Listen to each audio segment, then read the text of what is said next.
الحمد لله نحمده ونستعينه ونستغفره ونعوذ بالله من شرور أنفسنا ومن سيئات أعمالنا من يهده الله فلا مضل له ومن يضلل فلا هادي له أشهد أن لا إله إلا الله وحده لا شريك له وأشهد أن محمدًا عبده ورسوله اللهم صل على محمد وعلى آل محمد كما صليت على إبراهيم وعلى آل إبراهيم إنك حميد مجيد اللهم بارك على محمد وعلى آل محمد كما باركت على إبراهيم وعلى آل إبراهيم إنك حميد مجيد أما بعد فإن خير الحديث كتاب الله وخير الهدي هدي محمد صلى الله عليه وسلم وشر الأمور محدثاتها وكل محدثة بدعة وكل بدعة ضلالة وكل ضلالة في النار قال الله تبارك وتعالى في القرآن المجيد والفرقان الحميد أعوذ بالله من الشيطان الرجيم بسم الله الرحمن الرحيم إن الذين يحبون أن تشيع الفاحشة في الذين آمنوا لهم عذاب أليم في الدنيا والآخرة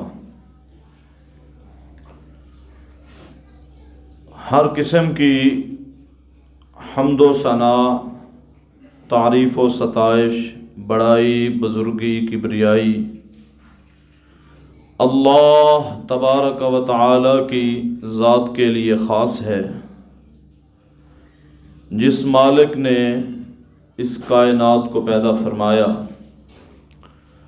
اور اس میں اتنی انواع و اقسام کی مخلوقات پیدا کی کہ اگر ہم انہیں شمار کرنا چاہیں تو نہیں کر سکتے۔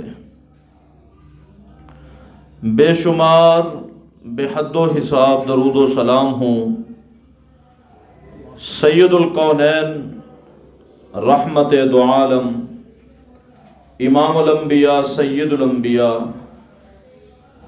امام الاولین والآخرین، رحمت للعالمین، پیارے پیغمبر جناب محمد الرسول اللہ صلی اللہ علیہ وآلہ وسلم کی ذات اقدس پر رب العالمین کی بے شمار رحمت نازل ہوں آپ کے جسد اطہر پر اور آپ کے روضہ انور پر، رحمت نازل ہوں صحابہ کرام پر، تابعین، تبع تابعین، ائمہ کرام، محدثین اعظام اور علماء اسلام پر کہ جن لوگوں کی محنت اور کوشش کی وجہ سے یہ خالص دین ہم تک پہنچا۔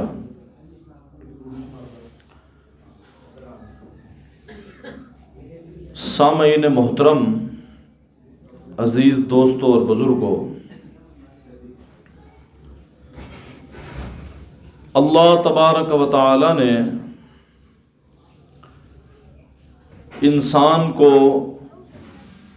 پیدا کرنے اور بنانے کے بعد اسے شتر بے مہار نہیں چھوڑا،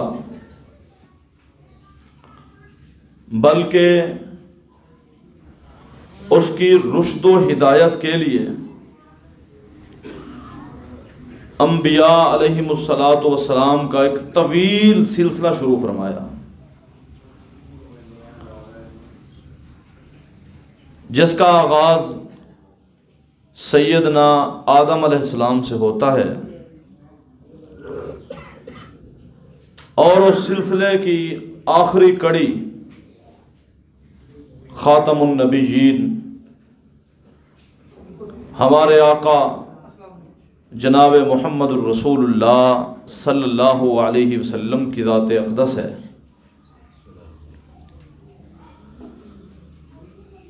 اللہ تبارک و تعالی نے نبی اکرم صلی اللہ علیہ وسلم کو اس دنیا میں مبعوث فرمایا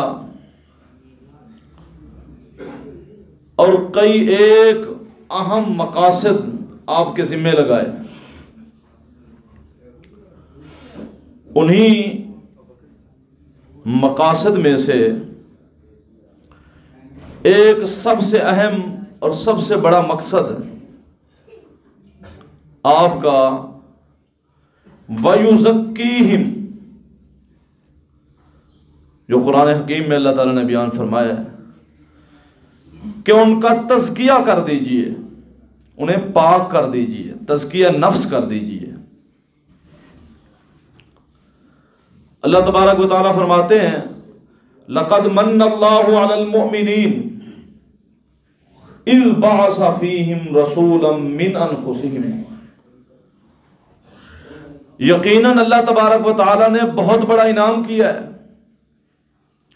احسان ہے رب تعالیٰ کا کہ اس نے امام کائنات جناب محمد الرسول اللہ صلی اللہ علیہ وسلم کو بھیجا اور مبعوث فرمایا، رسول بنا کر، اور انہی لوگوں میں سے یتلو علیہم آیاتہ، ان کی ذمہ داری لگائی کہ ان پر میری آیات کی تلاوت کیجئے، وَيُزَكِّيهِمْ، اور ان کا تزکیہ نفس کیجئے، وَيُعَلِّمُهُمُ الْكِتَابَ وَالْحِكْمَةِ، انہیں کتاب و حکمت کی تعلیم دیجئے، وَإِن كَانُوا مِن قَبْلُ لَفِي ضَلَالٍ مُبِينٍ، یقیناً آپ کی بعثت سے پہلے یہ کھلی اور سری گمراہی میں تھے لوگ۔ تو نبی اکرم صلی اللہ علیہ وسلم کی تشریف آوری اور آپ کی بعثت کا بہت بڑا حصہ اور ایک اہم مقصد تزکیہ نفس تھا۔ نبی اکرم صلی اللہ علیہ وسلم نے اپنی نبوت کے 23 سالہ دور میں ساری محنت انسانوں اور لوگوں کے دلوں پر کی کہ ان کے دلوں کا تزکیہ کیسے کیا جائے، ان کے دلوں کو کیسے پاک کیا جائے، اور پھر اس محنت کا آغاز سب سے پہلے نبی اکرم صلی اللہ علیہ وسلم نے عقیدہ توحید سے کیا۔ عقیدہ توحید سے آغاز کیا کیونکہ عقیدہ توحید دین کی اصل ہے، اساس ہے، بنیاد ہے۔ اگر عقیدہ توحید میں جھول ہے، کمی ہے، تو انسان کے باقی اعمال بھی کسی کام نہیں ہے، کسی کام کے نہیں ہیں۔ آپ نے عقیدہ توحید کے لیے انہیں کھڑا کیا، اور پھر آپ نے ایک ایسی جماعت تیار کی جو آپ کے آنے سے پہلے ہر جائی تھے، اور آپ نے انہیں یکجائی کر دیا۔ وہ آپ کے آنے سے پہلے شرک کی غلاظتوں میں اٹے ہوئے تھے۔ نبی اکرم صلی اللہ علیہ وسلم نے آ کر انہیں توحید سکھائی، اور پھر ایسی جماعت تیار کی آپ نے کہ وہ لوگ جو شرک میں پھنسے ہوئے تھے وہ آگ کے انگاروں پر لیٹ کر بھی اللہ احد اللہ احد کے نعرے لگاتے تھے۔ وہ ان کے جسموں کے 2 حصے کر دیے گئے، لیکن پھر بھی وہ اس عقیدے سے پیچھے نہیں ہٹے۔ یہ آپ کا تزکیہ نفس تھا جو آپ نے صحابہ کا کیا، اور جس کا آغاز توحید سے کیا. اور صحیح بخاری اٹھا کر دیکھیں، نبی اکرم صلی اللہ علیہ وسلم نے فرمایا اے میرے صحابہ، مجھے تم سے شرک کا خوف نہیں ہے، مجھے یہ فکر اور خوف نہیں ہے کہ میں جب اس دنیا سے چلا جاؤں گا تو میرے تیار کردہ لوگ شرک میں پھنس جائیں گے، ایسا خوف نہیں ہے مجھے. یعنی اس طرح آپ نے پھر تزکیہ کیا ان کا کہ شرک سے نکالا اور توحید کی روشنی میں لے آئے آپ انہیں. پھر اس کے بعد رسول اللہ صلی اللہ علیہ وسلم نے عقیدہ توحید کے بعد سنت کی محبت پر، سنت کی محبت کے لیے ان کے دلوں کا تزکیہ کیا، اور اس میں بھی آپ نے کمال عروج حاصل کیا. کمال عروج، کم و بیش 1.5 لاکھ صحابہ رضوان اللہ تعالی علیہم اجمعین، ان میں سے ایک بھی ایسا نہیں تھا جس نے کبھی اپنی داڑھی کوئی شیو کروائی ہو، ایک بھی ایسا نہیں تھا. یعنی 23 سالہ دور میں ایک جماعت بنائی جس کی تعداد کم و بیش 1.5 لاکھ کے قریب تھی، ان میں سے ایک بھی ایسا نہیں تھا جس نے کبھی داڑھی منڈوائی ہو، ایک بھی ایسا نہیں تھا. کمال نہیں ہے؟ یعنی وہ اس قدر متبع سنت بن گئے. اور آپ کے آنے سے پہلے کیا تھے؟ وہ اپنے باپ دادا کے دین کو ہی سب کچھ سمجھ بیٹھے تھے.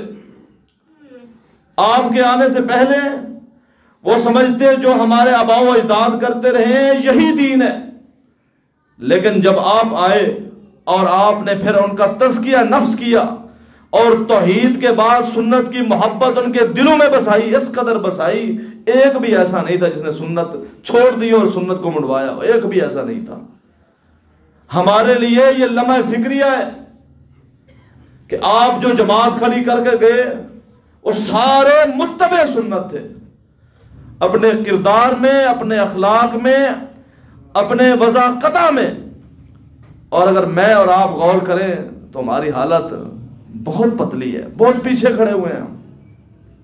اس قدر متبع سنت تھے کہ ایک دن سیدنا عثمان ابن مظعون رضی اللہ تعالیٰ عنہ کو ایک صحابی نے دعوت دی، کہا آپ نے آج کھانا ہمارے گھر کھانا ہے، اللہ تعالیٰ نے مجھے بیٹا دیا ہے، میں نے دعوت کی ہے. تو سیدنا عثمان ابن مظعون رضی اللہ تعالیٰ نے سمجھا کہ شاید یہ عقیقے کی دعوت ہے، ممکن ہے اس کے بیٹے کی پیدائش کو آج 7واں دن ہو تو اس خوشی میں اس نے عقیقہ کیا ہو. لیکن جب اس کے گھر پہنچے نا تو پوچھا یہ دعوت کس کی ہے، کس چیز کی دعوت ہے؟ تو اس نے کہا کہ میں نے آج اپنے بیٹے کے ختنے کروانے ہیں، تو اس خوشی میں آج دعوت کر رہا ہوں. سیدنا عثمان بن مظعون رضی اللہ تعالیٰ نے وہ دعوت چھوڑ دی اور کہا کہ اللہ کے نبی صلی اللہ علیہ وسلم کے زمانے میں ختنے کی دعوتیں نہیں ہوا کرتی تھی، یا تو عقیقہ کیا جاتا تھا یا شادی پر ولیمہ کیا جاتا تھا. تم نے بچے کے ساتھ کو خاص کر دیا ختنے کی دعوت کر کر. وہ کھانا نہیں کھایا، کھانا نہیں کھایا. کہ اللہ کے نبی کے دور میں صلی اللہ علیہ وسلم یہ دعوتیں نہیں ہوا کرتی تھیں. حالانکہ اگر دعوت کی بھی جائے دین سمجھ کر نہیں، ویسے خوشی میں کوئی مسئلہ نہیں تھا اس میں، لیکن وہ کہتے تھے کہ رسول اللہ صلی اللہ علیہ وسلم کے زمانے میں ایسی چیز نہیں تھی لہذا ہم یہ کھانا نہیں کھائیں گے. اس قدر متبع سنت تھے. اسی طرح ایک مرتبہ سیدنا عبداللہ بن عباس رضی اللہ تعالیٰ عنہما جو مفسر قرآن ہیں، ان کے پاس ایک شخص آیا، اس نے مسئلہ پوچھا، انہوں نے اس کو مسئلہ بتایا اور رسول اللہ صلی اللہ علیہ وسلم کی حدیث بتائی. تو شخص کہنے لگا کہ میں نے آپ سے سوال کیا، آپ نے مجھے اس کے متعلق حدیث بتائی، میں مانتا ہوں یہ صحیح جواب دیا ہے آپ نے، لیکن اسی مسئلے میں سیدنا صدیق اکبر اور سیدنا فاروق اعظم کچھ اور موقف رکھتے ہیں. عبداللہ بن عباس رضی اللہ تعالیٰ عنہ فرمانے لگے مجھے خدشہ ہے، مجھے ڈر لگتا ہے کہ میں تجھے نبی اکرم صلی اللہ علیہ وسلم کی حدیث سناتا ہوں اور تو مجھے حضرت فاروق اعظم اور حضرت صدیق اکبر کا قول سناتا ہے، کہیں تیرے اوپر پتھروں کی بارش نہ ہو جائے، تیرے اوپر پتھروں کی بارش نہ ہو جائے۔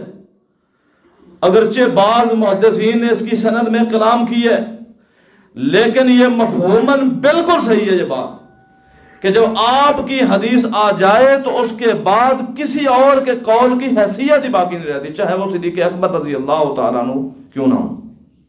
یعنی اس طرح آپ نے تزکیہ نفس کیا۔ پھر اس کے بعد آپ نے عبادات میں جو سب سے اہم عبادت وہ کون سی ہے؟ نماز۔ نماز سب سے اہم عبادت ہے، تو اس میں بھی آپ نے اس قدر تزکیہ کیا صحابہ کا کہ کوئی تصور کر سکتا ہے کہ کوئی صحابی بے نماز ہو؟ کوئی تصور ہے ایسا کہ کوئی صحابی بے نماز ہو؟ اور بے نماز ہونا تو بڑی دور کی بات ہے۔ ایک آیا تھا رسول اللہ صلی اللہ علیہ وسلم کے پاس جو آنکھوں سے نبینا تھا، اس نے آ کر کہا تھا اللہ کے رسول صلی اللہ علیہ وسلم راستے ہموار نہیں ہیں، اندھیرا بھی ہوتا ہے اور موذی اور زہریلے جانوروں کے ڈسنے کا اندیشہ بھی ہوتا ہے، مجھے گھر سے لانے والا کوئی نہیں ہوتا، خصوصاً عشاء اور فجر کی نماز کے وقت۔ اللہ کے رسول صلی اللہ علیہ وسلم مجھے رخصت عنایت فرما دیں کہ میں عشاء کی نماز اور فجر کی نماز گھر میں پڑھ لوں، گھر میں پڑھ لوں۔ تو رسول اللہ صلی اللہ علیہ وسلم نے چونکہ یہ جتنے عذر بتائے یہ سارے صحیح عذر پیش کیے اور شرعی عذر تھے، تو آپ نے فرمایا ٹھیک ہے تجھے رخصت ہے، تو فجر کی نماز بھی گھر میں پڑھ لے، عشاء کی نماز گھر میں پڑھ لے۔ وہ جب جانے لگا تو آپ نے پھر واپس بلایا، کہا عبداللہ کیا تو اذان کی آواز سنتا ہے؟ جو کہ ہم تو نہیں نہ سنتے ہیں، ہمارے کانوں میں مسئلہ ہے، ہمیں اذان کی آواز سنائی نہیں دیتی، اگر سنائی دیتی تو مسجدیں بھر جاتی نمازوں سے، نمازیوں سے مسجدیں بھر جاتی، جگہ کم پڑ جاتی اگر ہمیں اذان سنائی دیتی۔ یہ کیا سننا ہوا، سنی انسنی کر دی۔ قرآن کہتا ہے کہ ان کا دل تو ہے لیکن سمجھتے نہیں ہیں، ان کی آنکھیں تو ہیں لیکن دیکھتے نہیں ہیں، ان کے کان تو ہیں لیکن سنتے نہیں ہیں۔ یعنی یہ سننا کیا سننا ہوا جو سن کے انسنا کر دیا۔ کہا اللہ کے رسول صلی اللہ علیہ وسلم یقیناً میں اذان کی آواز سنتا ہوں۔ تو آپ نے فرمایا پھر تیرے لیے بھی رخصت نہیں ہے، تجھے گھٹنوں کے بل اگر گھسٹ گھسٹ کر بھی آنا پڑے پھر بھی تو مسجد میں آئے گا۔ یہ اس کو کہا جو نبینا ہے، یہ اسے کہا جسے لانے والا کوئی نہیں ہے، یہ اسے کہا جو کہتا ہے راستے ہموار نہیں ہیں، اندھیرا بھی ہوتا ہے، جانوروں اور موذی جانوروں کے ڈھسنے کا اندیشہ بھی ہوتا ہے، یہ اسے فرمایا رسول اللہ صلی اللہ علیہ وسلم نے۔ تو وہ کیسا تھا، پھر کیسا خوش نصیب تھا۔ اس نے کہا اللہ کے رسول صلی اللہ علیہ وسلم اگر یہ بات ہے تو آج کے بعد یہ عبداللہ آپ سے وعدہ کرتا ہے جب تک زندہ رہے گا فجر کی اذان عبداللہ پڑھے گا رضی اللہ تعالیٰ عنہ۔ یہ ہے صحابہ کا کردار، اور ایسا تزکیہ نفس کیا رسول اللہ صلی اللہ علیہ وسلم نے، ایسا تزکیہ نفس کیا۔ یعنی پھر فجر کی اذان عبداللہ ابن ام مکتوم رضی اللہ تعالیٰ عنہ پڑھتے رہے ہیں۔ جو نماز کی رخصت لینے آیا تھا گھر میں پڑھنے کی، وہ مؤذن رسول بن گیا صلی اللہ علیہ وسلم۔ یہ کردار ہے صحابہ کا، ایسا تزکیہ کیا آپ نے۔ پھر اس کے بعد آپ نے ان کا تزکیہ کیا، دنیا سے بے رغبتی دلائی، اور دنیا سے پھر اس قدر بے رغبت ہوئے۔ ایک موقع پر رسول اللہ صلی اللہ علیہ وسلم نے ایک مارکے میں جانے کے لیے آپ نے اپیل فرمائی، صحابہ کو فرمایا کہ فلاں جنگ میں جانا ہے، چندہ اکٹھا کیا جائے۔ جو سب سے پہلا اور سب سے بڑا جانثار تھا وہ گھر کا سارا سامان لے کر آ گیا۔ یہ کب لاتا ہے؟ جب دل پاک ہوتے ہیں، جب دل میں مرض نہیں ہوتا، وہ گھر کا سارا سامان لے آئے۔ جو سب سے پہلا اور سب سے بڑا جانثار تھا، جس کو دنیا ابو بکر صدیق رضی اللہ تعالیٰ عنہ کے نام سے جانتی۔ ایسا تزکیہ کیا آپ نے، ایسا تزکیہ کیا۔ پھر آپ صلی اللہ علیہ وسلم نے اخلاقیات میں جو تزکیہ کیا وہ ان سب تزکیات میں سے کمال ہے۔ آپ نے فرمایا میرے صحابہ، یا معاشر الشباب، اے نوجوان صحابہ، اے میرے نوجوانوں کی جماعت، مجھے 2 چیزوں کی ضمانت کی گارنٹی دو، حفاظت کی ضمانت اور گارنٹی دے دو، میں تمہیں جنت کی گارنٹی دیتا ہوں۔ فرمایا کہ مجھے اپنی شرمگاہ کی حفاظت کی ضمانت دے دو اور اپنی زبان کی حفاظت کی ضمانت دے دو، میں تمہیں جنت کی ضمانت دیتا ہوں۔ گویا کہ آپ صلی اللہ علیہ وسلم نے صحابہ کو شرم و حیا کا پیکر بنا دیا، شرم و حیا کا پیکر بنا دیا، اور پھر گارنٹی دی صحابہ نے، اور اس پر پھر عمل کر کے بھی دکھایا ہے۔ ایک اور حدیث ہے، رسول اللہ صلی اللہ علیہ وسلم نے فرمایا اضمنوا لی انفسکم، اضمنوا لی ستا من انفسکم اضمن لکم الجنہ، میرے صحابہ مجھے 6 چیزوں کی گارنٹی دے دو، میں تمہیں جنت کی ضمانت دیتا ہوں۔ آپ نے فرمایا نمبر 1، اصدقوا اذا حدثتم، مجھے ضمانت دو جب بولو گے ہمیشہ سچ بولو گے۔ اور صحابہ میں کوئی ایک بھی ایسا نہیں تھا جو جھوٹ بولتا ہو، ایک بھی ایسا نہیں ہے۔ آپ نے فرمایا وَأَوْفُوا إِذَا وَعَدتُّمْ، مجھے گارنٹی دو کہ جب وعدہ کرو گے اس کی خلاف ورزی نہیں کرو گے۔ وَعَدُّوا إِذَا تُمِنْتُمْ، اور مجھے یہ گارنٹی دو کہ جب تمہیں امین بنایا جائے گا، تمہارے پاس امانتیں رکھی جائیں گی، اس میں خیانت نہیں کرو گے، اور کسی نے نہیں کی۔ آگے آپ نے فرمایا وَاحْفَظُوا فُرُوجَكُمْ، اپنی شرم گاہوں کی حفاظت کی گارنٹی دو، اور آگے آپ نے فرمایا وَغُضُّوا أَبْصَارَكُمْ، اور یہ گارنٹی دو ہمیشہ اپنی نگاہیں نیچے رکھو گے، وَكُفُّوا أَيْدِيَكُمْ، اور اپنے ہاتھوں کو گناہوں سے روکے رکھو گے۔ یہ 6 چیزوں کی ضمانت مجھے دے دو، میں اپنی زبان نبوت سے تمہیں جنت کی ضمانت دیتا ہوں صلی اللہ علیہ وسلم۔ اور صحابہ نے یہ 6 چیزوں کی گارنٹی دی، اور پھر جنت کے حقدار ٹھہرے، اور یہ ضمانت لے کر گئے اس دنیا سے۔ اور یہ 6 چیزوں کا مطالبہ صرف صحابہ سے نہیں، میرے اور آپ سے بھی ہے، کہ جب زبان کھولیں تو سچ بولیں، وعدہ کریں تو خلاف ورزی نہ کریں، امانت رکھی جائے خیانت نہ کریں، اپنی شرمگاہوں کی حفاظت کریں، اپنی نگاہیں نیچی رکھیں، اور اپنے ہاتھوں سے کوئی گناہ نہ کریں۔ لیکن اگر آپ گہرائی میں جا کر ان ساری باتوں کو سوچیں گے، کسی میں 1، کسی میں 2، کسی میں 3، کسی میں 4، کسی میں 6 کے 6 ایوب بھی بیک وقت ایک شخص میں موجود ہے۔ وہ جھوٹ بھی بولتا ہے، وعدے کی خلاف ورزی بھی کرتا ہے، امانت میں خیانت بھی کرتا ہے، بدکاری بھی کرتا ہے، نگاہیں بھی اوپر اٹھا کے رکھی ہوئی ہیں غیر محرم خواتین کو دیکھنے کے لیے، اور ہاتھوں سے بھی لوگوں کے نقصان کرتا ہے۔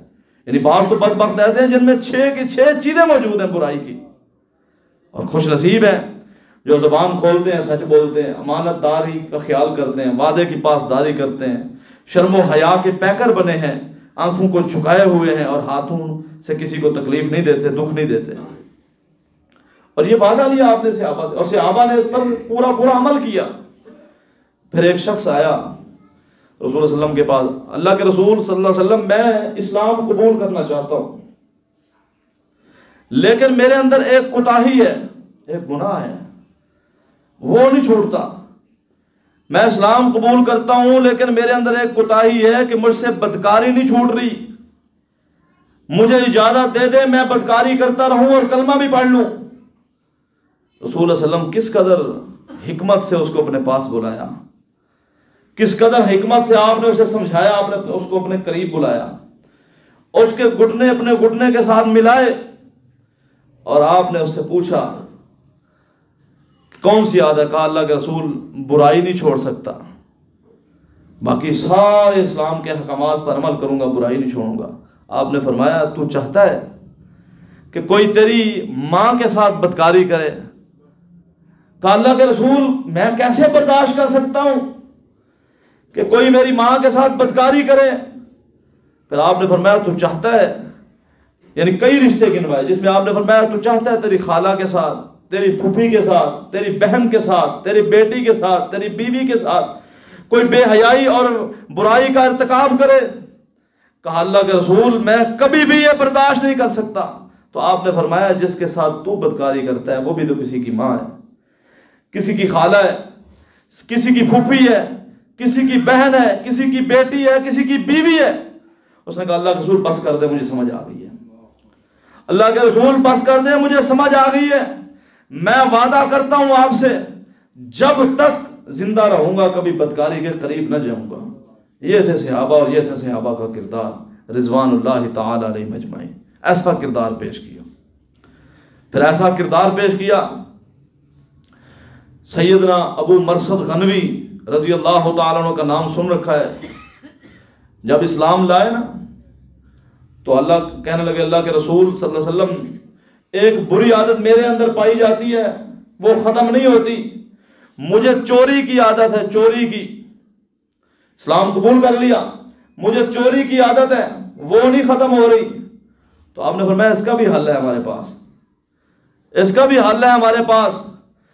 ہمارے کچھ جانثاروں کو مکہ کے سرداروں نے قیدی بنا رکھا ہے، اور تم کہتے ہو کہ تمہاری چوری کی عادت ہے، تو پھر چوری کرو نا اسلام کے لیے، جاؤ اور وہاں پر جو مظلوم مسلمان قیدی بنائے ہوئے ہیں مکہ کے سرداروں نے، انہیں چھڑا کر لاؤ، چھڑا کر لاؤ، تمہاری یہ چوری بھی نیکی بن جائے گی۔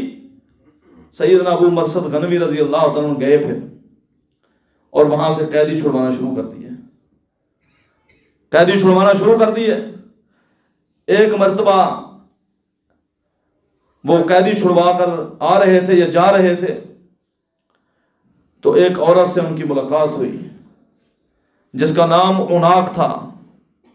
زمانہ جہلیت میں ابو مرثد غنوی رضی اللہ تعالی عنہ کے اس کے ساتھ ناجائز تعلقات تھے زمانہ جہلیت میں۔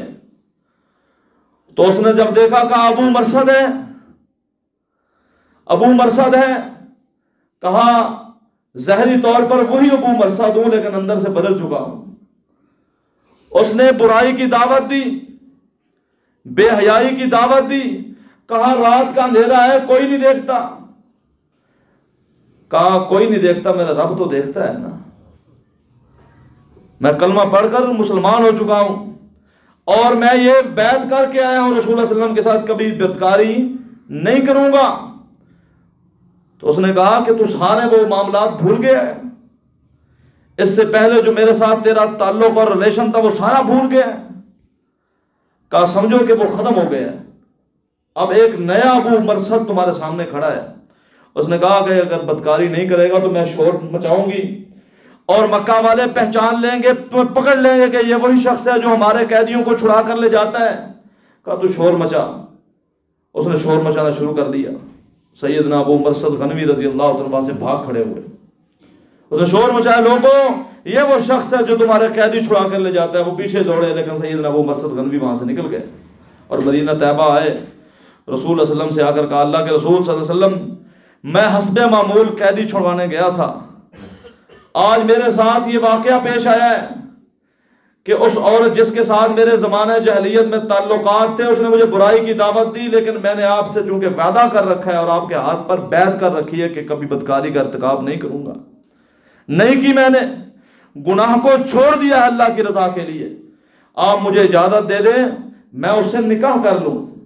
آپ نے فرمایا قرآن مجید کی آیت پڑھ کر آپ نے بتایا الزانی لا ينکح الا زانیۃ او مشرکہ، فرمایا کہ بدکار مرد سے بدکار عورت ہی نکاح کر سکتی ہے اور بدکار عورت سے بدکار مرد نکاح کر سکتا، کسی مومن کے لیے جائز نہیں ہے کہ کسی بدکار عورت سے نکاح کرتا پھرے۔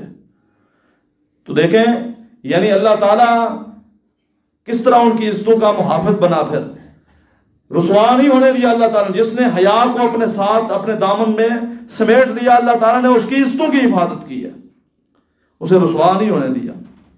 اس لیے رسول اللہ صلی اللہ علیہ وسلم فرمایا کرتے تھے الحیاء والایمان قرناء جمیعا، فرمایا حیا اور ایمان دونوں ایک دوسرے کے ساتھی ہیں، فَإِذَا رَفَعَ أَحَدُهُمَا رَفَعَ الْآخَرَ، جب ایک اٹھ جاتا ہے دوسرا خود بخود ختم ہو جاتا ہے۔ حیا اور ایمان دونوں ایک دوسرے کے ساتھی ہیں، لازم اور ملزوم ہیں۔ جس میں حیا ایمان ہے اس میں حیا بھی ہونا چاہیے، حیا بھی، ایمان کا دعویٰ ہو اور بے حیا ہو انسان شرم و حیا سے آ رہی ہو، شرم و حیا سے آ رہی ہو تو وہ ایمان کے دعوے میں جھوٹا ہے۔ ایمان اور حیا دونوں لازم اور ملزوم ہیں۔ فرمایا فَإِذَا رَفَعَ أَحَدُهُمَا رَفَعَ الْآخَرُ، جب ایک ختم ہوتا ہے دوسرا خود بخود ختم ہو جاتا ہے۔ اور ایک حدیث کے الفاظ آپ نے فرمایا الحیاء من الایمان، حیا تو ایمان ہے، حیا تو ایمان ہے۔ اور اسلام میں شرم و حیا کا درس دیتا ہے۔ ایک مرتبہ رسول صلی اللہ علیہ وسلم نے صحابہ سے فرمایا میرے صحابہ ایاکم والجلوس بالطرقات، میرے صحابہ چورستوں اور چوکوں میں نہ بیٹھا کرو، راستوں میں نہ بیٹھا کرو۔ صحابہ کہنے لگے ما لنا من مجالسنا نتحدث فیہا، اللہ کے رسول صلی اللہ علیہ وسلم ہم چوکوں میں بیٹھتے ہیں باتیں کرتے ہیں، آپ ہمیں اجازت دے دیں، بیٹھے کریں۔ آپ نے فرمایا فقال اذا ابیتم، اگر تم انکار کرتے ہو کہ تم نے بیٹھنا ہی بیٹھنا ہے، فرمایا فآتوا حق الطریقہ، فرمایا کہ پھر راستے کا اور چوک میں بیٹھنے کا حق ادا کرو۔ صحابہ کہنے لگے قالوا وما حق الطریق یا رسول اللہ صلی اللہ علیہ وسلم، اللہ کے رسول راستے کا کیا حق ہے؟ پھر آپ نے راستے کے حق گنوائے کہ اگر بیٹھنا ہی ہے ادھر ہی بیٹھنا ہے۔ فرمایا سب سے پہلے غض البصری، نگاہیں نیچی رکھو۔ اگر لازمی تم نے چوکوں میں بیٹھنا ہے، راستوں میں کھڑے ہونا ہے، نگاہیں نیچی رکھو۔ اور اب ہوتا کیا ہے، چوکوں میں بیٹھنے والا شخص کیا کرتا ہے، وہ آنے جانے والی ہر خاتون کے اوپر اس کی نظر ہوتی ہے، نظر ہوتی ہے، وہ بیٹھتا ہی اس وجہ سے۔ آپ نے فرمایا غض البصری، نگاہیں نیچی رکھو، وکف الاذی، اور راستے میں اگر کوئی تکلیف دہ چیز پڑی ہے اسے راستے سے ہٹا دو۔ اور فرمایا ورد السلام، آنے جانے والوں کو سلام کا جواب دیا کرو۔ والامر بالمعروف والنہی عن المنکر، اچھائی کا حکم دو اور برائی سے منع کرو۔